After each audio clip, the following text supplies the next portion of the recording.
अस्सलामुअलैकुम, आप देख रहे हैं न्यू न्यूज़ और मैं हूं अज़का अहमद। हेडलाइंस आप जान चुके, बुलेटिन का बाकायदा आगाज़ करेंगे और सबसे पहले बात करें पाकिस्तान और अफगानिस्तान के दरमियान आर्जी सीज़ फायर का फैसला। आज शाम 6 बजे से अगले 48 घंटों के लिए आर्जी सीज़ फायर होगा। पाकिस्तानी हुकूमत और अफगान तालिबान रजीम ने बाहिमी रजामंदी से सीज़ फायर का फैसला किया है।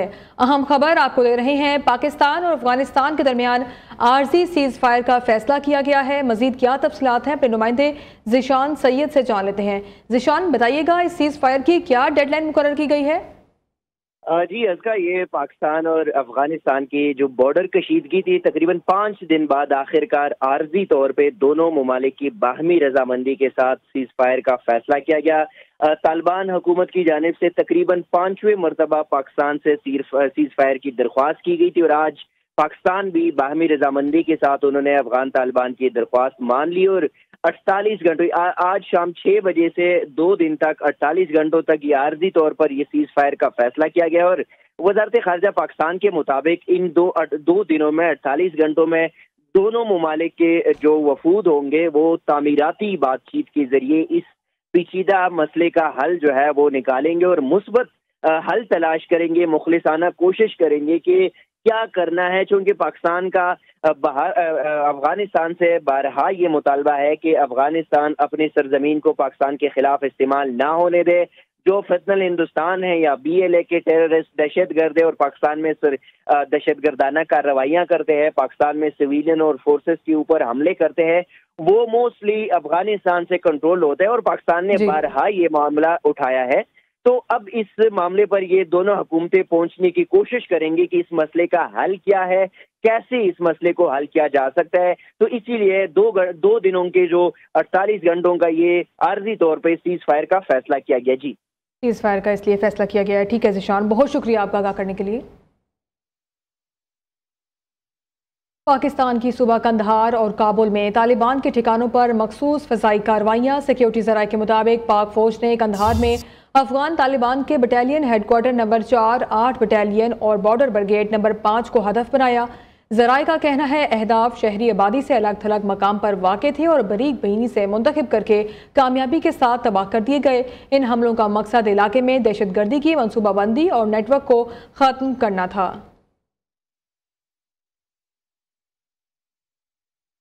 पाक फ़ौज ने बलूचिस्तान और खैबर पख्तूनख्वा में अफगान तालिबान और फितनल ख्वारिज के हमलों को नाकाम बना दिया। ISPR का कहना है अफगान तालिबान पाक अफगान सरहद पर मुख्तलिफ मकामात पर हमला किया। पाक फ़ौज के भरपूर जवाब पर अफगान तालिबान पसपा होने पर मजबूर हुए।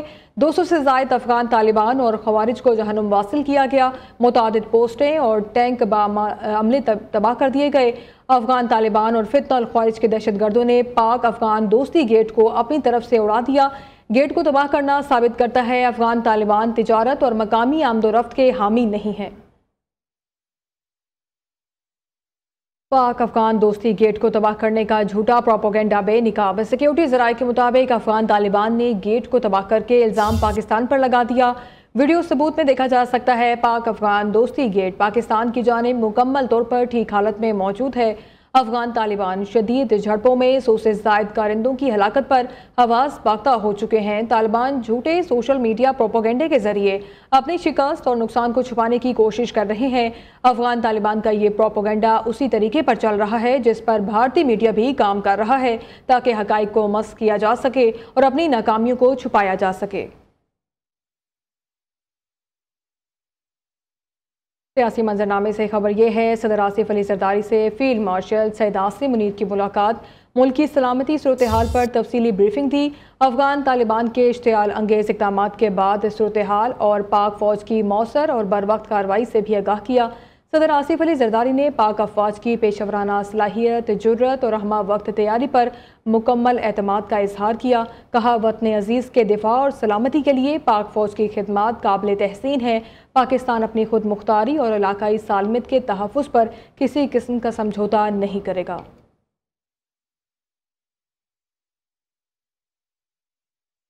वज़ीर-ए-आज़म शहबाज शरीफ ने वफाकी काबीना का अहम इजलास कल तलब कर लिया। इजलास में मुल्क की मजमूई सियासी और माशी सूरत हाल का जायज़ा लिया जाएगा। अफगान तालिबान, फितनल हिंदुस्तान और फितनल ख्वारिज की इश्तियाल अंगेज़ी का मामला ज़ेर गौर आएगा। वज़ीर आज़म अपने मिस्र के दौरे से काबीना अरकान को आगाह करेंगे। दूसरी तरफ आपको बताएं, खैबर पख्तूनख्वा के नौ मुंतखब वज़ीर आला सुहेल अफरीदी ने हल्फ उठा लिया। गवर्नर फैसल करीम कुंडी ने अदालती अहकामात की रोशनी में नए वज़ीर आला से हल्फ लिया। हल्फ बर्दारी की तकरीब गवर्नर हाउस में हुई, जिसमें सेनेटर्स, अरकान कौमी और सूबाई असम्बली, PTI रहनुमाओं और कारकुनों समेत आला हुकाम की बड़ी तादाद ने शिरकत की। वज़ीर आला खैबर पख्तूनख्वा सुहेल अफरीदी ने बाकायदा मनसब संभाल लिया। हल्फ बर्दारी के बाद वज़ीर आला सेक्रेटेरिएट आमद, अमले ने इस्तकबाल किया। पुलिस के चाको चुबंद दस्ते ने गार्ड ऑफ ऑनर पेश किया। वज़ीर आज़म शहबाज शरीफ और सदर आसिफ अली जरदारी की अहम मुलाकात आज ऐवान सदर इस्लामाबाद में होगी। सियासी सूरत हाल, अहम हुकूमती उमूर, दहशतगर्दी के खिलाफ ऑपरेशन, पाक अफगान बॉर्डर प्रोटेक्शन और सिक्योरिटी फोर्सेस के ऑपरेशन पर तबादला ख्याल होगा। आज़ाद जम्मू कश्मीर की सियासी सूरत हाल पर भी गौर किया जाएगा। ज़राए का कहना है सदर जरदारी वज़ीर आज़म को पीपल्स पार्टी के तहफ़्फ़ुज़ात से मुताल्लिक भी आगाह करेंगे।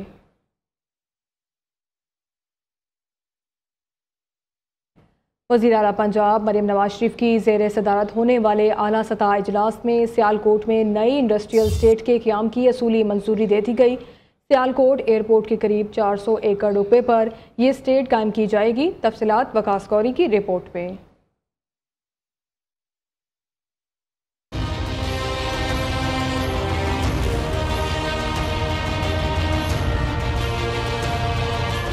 वज़ीर आला पंजाब मरियम नवाज की ज़ेर सदारत इजलास में नई इंडस्ट्रियल स्टेट के क़याम की असूली मंजूरी। पंजाब की 4 इंडस्ट्रियल स्टेट्स को गैर मुल्की सरमायाकारों को ऑफर करने का भी फैसला किया गया। सियालकोट एयरपोर्ट के करीब 400 एकड़ रकबे पर यह स्टेट कायम की जाएगी, जिनमें विहाड़ी और बावलपुर शामिल हैं, जबकि चूनिया इंडस्ट्रियल स्टेट महकमे फिशरीज के हवाले करने का फैसला किया गया। वज़ीर आला मरियम नवाज ने फेडेमिक और पेडेमिक में होने वाली बेज़ाब्तगियों और मुबैना गपलों का सख्त नोटिस लेते हुए जिम्मेदारान के खिलाफ कार्रवाई का हुक्म दे दिया। इजलास में फेडेमिक और पेडेमिक की ऑडिट रिपोर्ट पेश की गई, जिसमें मुतअद्दिद बेज़ाब्तगियों का इंकिशाफ हुआ। वज़ीर आला ने कहा, साबका उद्वार में नाक के नीचे फ्रॉड होता रहा, लेकिन किसी ने कोई नोटिस न लिया। सरकारी अराजी के एक एक इंच की हिफाजत उनकी हुकूमत का फर्ज है। वज़ीर आला ने इंडस्ट्रियल एस्टेट्स की पॉलिसी का असरनौ जायजा लेने और रूल्स एंड रेगुलेशन में तरमीम की तजवीज़ पर भी इत्तफाक किया, ताकि इन स्टेट्स को मुअस्सर और फाल बनाया जा सके। Waqas Ghauri, new news, Lahore. Welcome back. Break के बाद आपको बताएं, पुरतशद्दुद मुजाहिरों में शिरकत करने वाले TLP के रहनुमाओं और कारकुनों की जियो फेंसिंग का अमल मुकम्मल। पंजाब भर से 4,500 से ज़ायद रहनुमाओं और कारकुनों की फहरिस्तें तैयार कर ली गई हैं। CCPO लाहौर समेत तमाम RPOs को भिजवा दी गई हैं। तफसीलात जानते हैं नुमाइंदा न्यू न्यूज़ हमाद असलम से। हमाद, बताइएगा इस बारे में। जी बिल्कुल, TLP के रहनुमाओं और सरकर्दा कारकुनों की जो फहरिस्तें हैं वो तैयार कर ली गई हैं। पंजाब भर से 4,500 रहनुमाओं और सरकर्दा कारकुनों की फहरिस्तें तैयार करने के बाद गिरफ्तारियों का सिलसिला शुरू हो चुका है। जियो फेंसिंग का अमल मुकम्मल होने के बाद ये तमाम तर जो फहरिस्तें हैं वो तैयार की गई हैं। IG पंजाब डॉक्टर उस्मान अनवर ने 4,500 रहनुमाओं और कारकुनों की फहरिस्तें CCPO लाहौर समेत पंजाब के तमाम RPOs को भिजवा दी हैं। तमाम अफसरान को फौरी TLP के रहनुमाओं और कारकुनान की गिरफ्तारी का हुक्म भी जारी कर दिया गया है। लाहौर से 1,350 रहनुमाओं और कारकुनान की फहरिस्तें तैयार करने के बाद गिरफ्तारियों का टास्क मुख्तलिफ अफसरान को सौंप दिया गया है, जबकि शेखुपुरा डिवीजन से 350 कारकुनान और जो रहनुमा उनकी फहरिस्तें RPO शेखुपुरा को दी गई हैं। साहिवाल डिवीजन से 330 और गुजरावाला डिवीजन की 450 कारकुनान के खिलाफ कार्रवाई अमल में लाने का फैसला किया गया, जबकि दूसरी तरफ फैसलाबाद रीजन की 430 रहनुमाओं और कारकुनान की फहरिस्तें तैयार की गई हैं। IG पंजाब ने तमाम अफसरान को TLP के रहनुमाओं और कारकुनान को जल्द गिरफ्तारी करने की हिदायत भी जारी कर दी गई है। ठीक है हमाद, बहुत शुक्रिया अपडेट करने के लिए। पाकिस्तानी मईशत के लिए बड़ी खुशखबरी। IMF और पाकिस्तान के दरमियान कर्ज की नई किस्त के लिए स्टाफ लेवल मुआहदा तय पा गया। IMF बोर्ड की मंजूरी से पाकिस्तान को 1.2 अरब डॉलर जारी करेगा। आलमी मालियाती इदारे का पाकिस्तान की माशी पॉलिसियों पर इत्मीनान का इजहार। रवा साल पाकिस्तान में शरानमू 3.5% रहने का इम्कान है। महंगाई काबू में, ज़र मुबादला के ज़खायर में बेहतरी आई है। IMF का एतराफ़।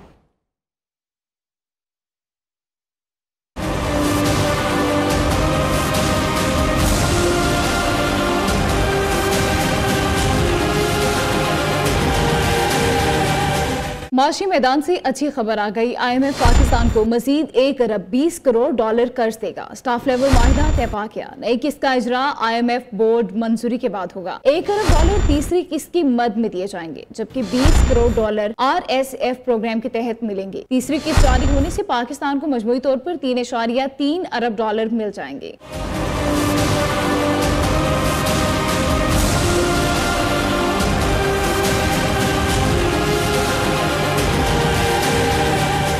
IMF ने पाकिस्तान की माशी पॉलिसियों पर एतमाद का इजहार करते हुए जारी एलामिया में कहा कि 14 साल में पहली बार पाकिस्तान का करंट अकाउंट सरप्लस रहा। महंगाई काबू में है। ज़र-ए-मुबादला के ज़खायर में बेहतरी आई है। पाकिस्तान की माशी नमू 3.5% रहने का इम्कान है। रवां माली साल के दौरान माली तवाज़ुन प्रोग्राम हदफ से बेहतर रहा। हुकूमत तवानाई के शोबे की पायदारी, माली नज़्म-ओ-ज़ब्त और इस्लाहात के एजेंडे को आगे बढ़ाने के लिए पुरअज़्म है।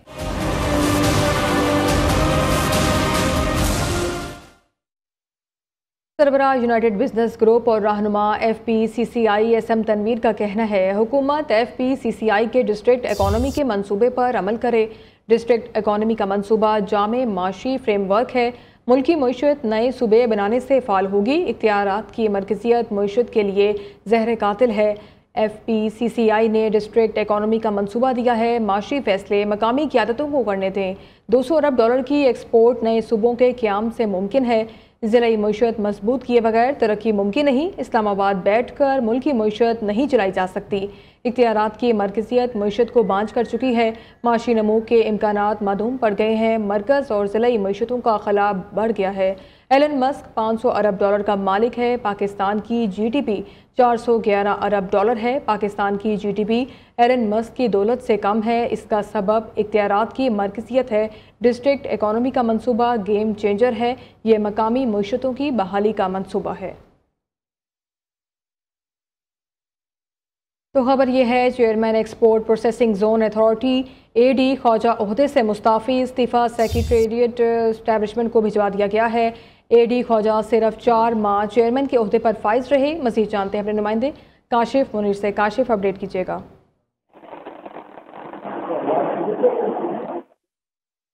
काशिफ से भी इस बारे में मज़ीद जानेंगे। आपको अपडेट कर रहे हैं chairman export processing zone authority AD Khawaja ओहदे से मुस्ताफ़ी।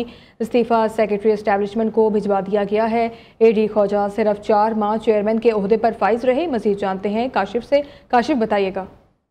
देखिए जी, chairman export processing zone authority AD Khawaja ने अपने ओहदे से इस्तीफा दे दिया है। AD ख्वाजा का इस्तीफा 15 अक्टूबर 2025 को जमा कराया गया है। इस्तीफे के मुताबिक जाती और पेशा वाराना वजूहत की बिना पर जो है इस्तीफा दिया गया है।